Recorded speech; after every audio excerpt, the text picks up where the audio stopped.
Good morning. True to what I expected, a 16-degree sleep was considerably cozier than a closer to 0-degree sleep. It was calm when I went to sleep, and then got really windy though about halfway through the night.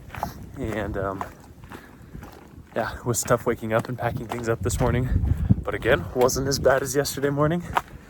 I was asleep at 7 and got moving today at 8.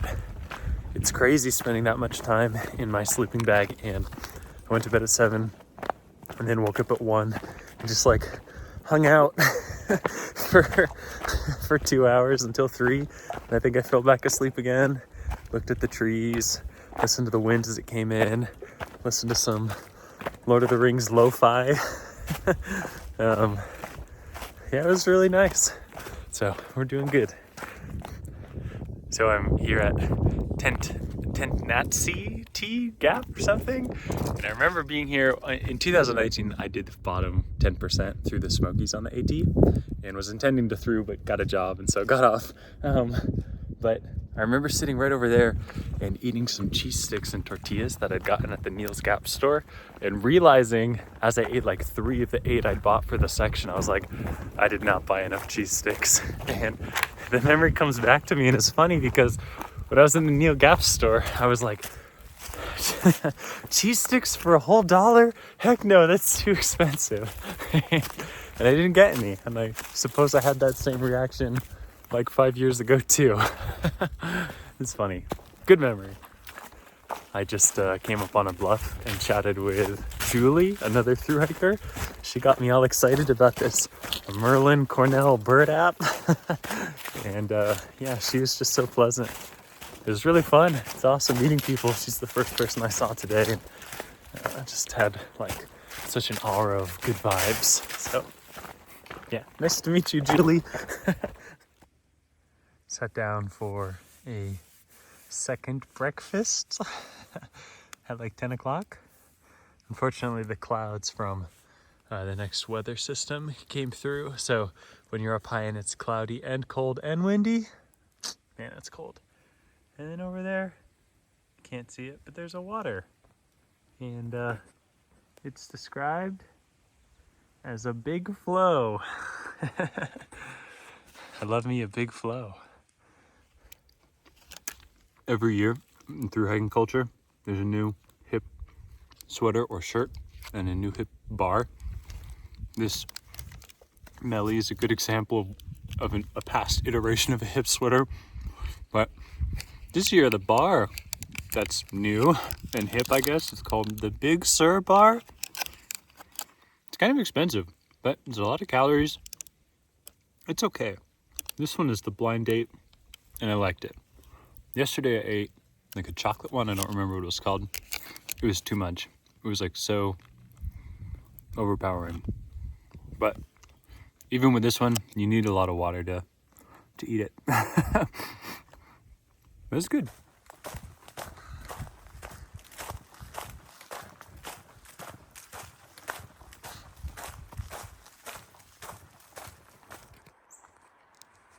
It's cardinal.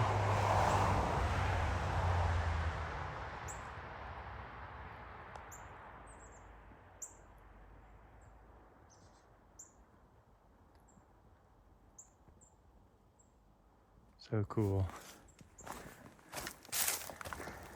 So I'm ascending up this other side, the north side of Unicoi Gap. I think that's what it's called. I just looked at the sign, but I forgot it already. Anyway, I was coming down the other side and, was walking on rocks like this where kind of rock hopping your way down the mountain. And it's pretty steep sometimes, and I had cell service. So I'm just scrolling on my socials, desperate for a piece of humanity. And I'm not looking at the trail at all and just hopping from rock to rock. It's this is insane. It's crazy what your body can do, what your mind can pay attention to.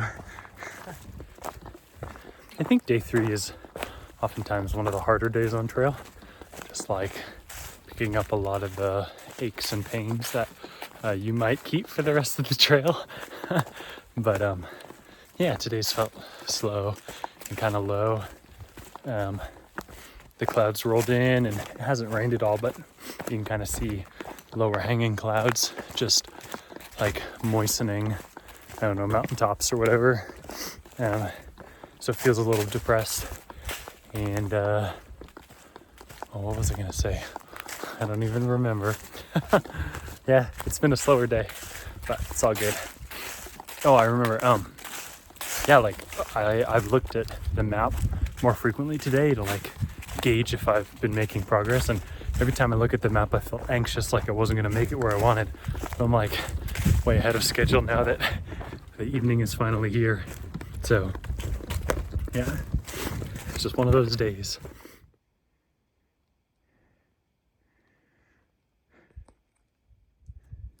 Dray Mountain Shelter. I was kind of expecting people to be here tonight. I don't know why, but I have mixed feelings about sharing a shelter with people. It's like, it can be so good, or it can really detract from the experience if you don't enjoy them. But yeah, here we are. It's only like 5:30. There's still more light. That's what getting up at 8 does for you. Crazy. Okay, rest time. Another 13 hours, 14 hours. So I just grabbed water from the spring down just a few hundred feet away, and noticed that this little piece of ice was still in my smart water bottle. And that ice is from the original bottle's water that froze on the first night that I was out here when it was like really, really cold. And it hasn't released yet. So for one final night, I get to drink an elixir of pH balanced water, distilled with added electrolytes for taste. All right. It's really pretty. It's nice to be just below the clouds. I think they might end up raining tonight. And if they do, the wind is blowing into the door of the shelter. So I tried to set up in the very back to stay away. That's a perk of not having to share. Otherwise, we'd all be sardined lengthwise and might get our feet or faces wet. So yeah, we'll see. On account of the warmth and the wetness, there's warmth coming in. So it's the first time it's been well above freezing. Maybe not well above freezing, but above freezing. So I took my socks off for the first time in 4 days.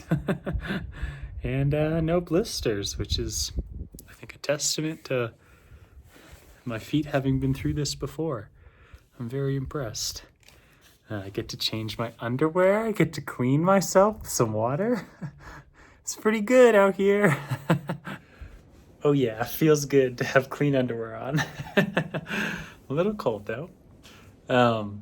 It's crazy, like, because there's so much rubbing between my thighs, all my leg hair there like gets eradicated just in the first few days. And on some trails it takes longer, but I think on the AT, because it's humid, your skin grabs at itself more, and so it pulls the hairs out faster. And so while I've been walking today, more than yesterday, but a few times yesterday, you can just feel like little hairs pulling out, and it hurts really bad. It's like a sure sign of flirting with a little bit of chafe, because those hair follicles get upset, and then rub more, and then rub more, and they get inflamed, and then rub more. And so yeah, it's crazy. Already toughening up. Oh man, it's light out for a whole nother hour, so we're breaking out the books. Got Braiding Sweetgrass by Robin Wall Kimmerer, which is a 11 out of 10 book, and a journal. Dead weight for the last 3 days finally has a use. All right.